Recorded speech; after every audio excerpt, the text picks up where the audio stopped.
If we can, let's turn to your Park Service career Okay. and talk about that a little more specifically. When did you join the Park Service, and why did you pick the Park Service? Well, I actually, to be honest with you, I was at the right place at the right time and learned of a position that was open at Aiken. It was then called Aiken State Park. Yes. And I learned of a ranger position that had come open there, and a friend of mine just encouraged me to apply for it. Not really thinking I had much of a chance at it, but I did, and I did land the position. So I stayed there as a Ranger 1 for 5.5 years before I actually left. Really loved the place. It's a beautiful place. Yes, it is. It's gorgeous. It's still very special to me. But from there, I moved to Caesar's Head. I was promoted to the Ranger 2 at Caesar's Head State Park. And Big difference. Big difference. And really actually thought I was going to freeze to death when because I'm a low lander. Darlington girl at Caesar's Head. Yes, but I did fall in love with it. It's a beautiful, totally different way of life there. And that has been actually one of the things that I have loved the most about my job with moving. I've gotten to see a lot of South Carolina and the different folks who live here and what the different places has to offer. So I've really enjoyed and loved that part of my job.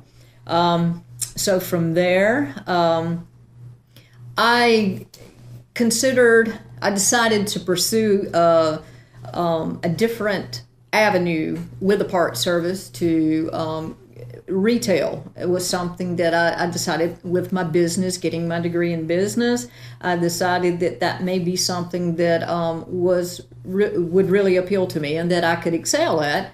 And at Caesar's Head, the gift shop there it's a pretty good sized gift shop. So managed it and enjoyed it, and not to mention that I knew that there were a number of baby boomers. I say baby boomers are a number of individuals getting ready to retire in a few years. So I was trying to set my career or my goals on where I wanted to go with it, and there was a position that I really had my sights on.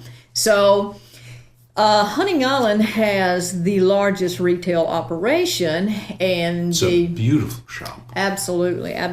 So the position came open there, and I decided that if that was truly something I was going to pursue, that I needed to be able to manage that position.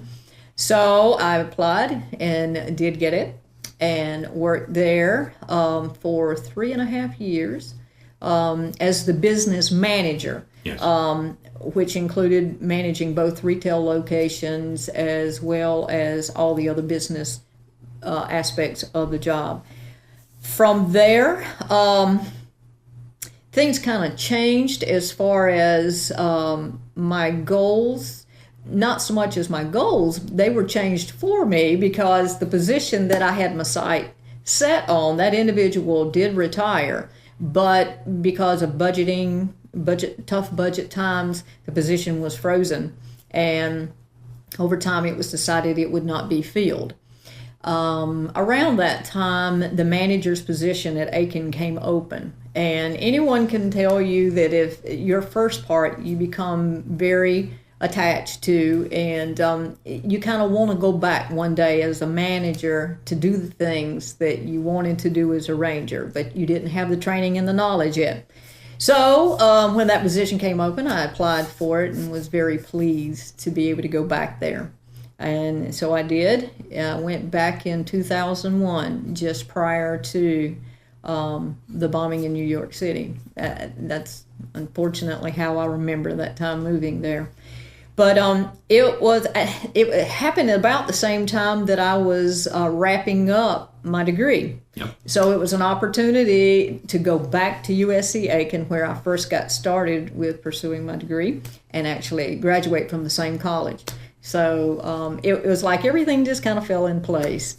So I worked as the manager there for about 3 years, and then I moved to Myrtle Beach State Park and worked there under Mr. Bobby Turner. Yes, I've Yes. heard. Never met him yet, but Yes, yes. Well, you need to meet Mr. Turner. He is a very unique individual, and I was very pleased. I was the last assistant manager to work under him before he retired. So I actually took a move from manager of a small park to assistant manager under a large park before I actually applied to a larger park. I felt like it would be beneficial to me to do so. Simply because I had taken the route of going after the retail, and I'd kind of sidestepped ever working on a large park in assistant manager position. So I wanted to do that, and that was a great opportunity.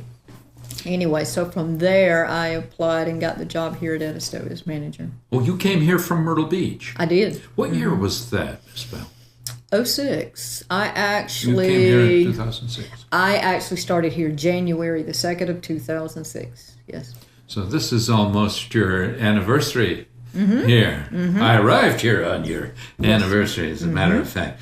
Well, that is an inspiring career pattern, and also all of that training really you must use every day in this huge park. Absolutely. Absolutely. It's something that I learned was every park is similar in some aspects, but all very different.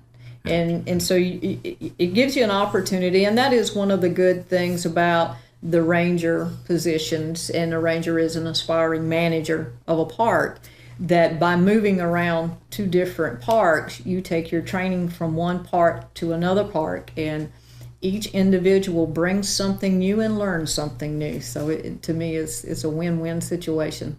You must have learned a lot from Mr. Turner. Almost anybody I've talked to that worked for him mentions that. Are there any other mentors that you can think of in the Park Service as you came along? People who... Oh, wow. I've had many.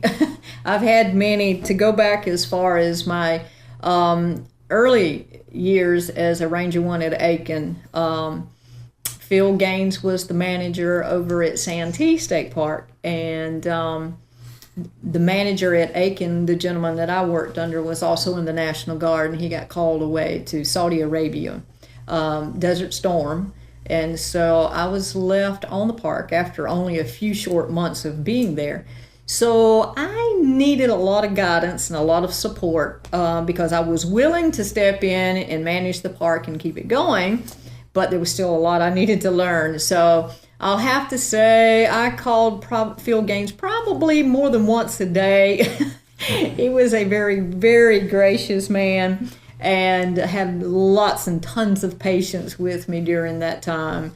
But I considered Phil a mentor, and still to this day do feel that way. I couldn't think of a better person to be the leader of our ship, and so I've always looked up to him.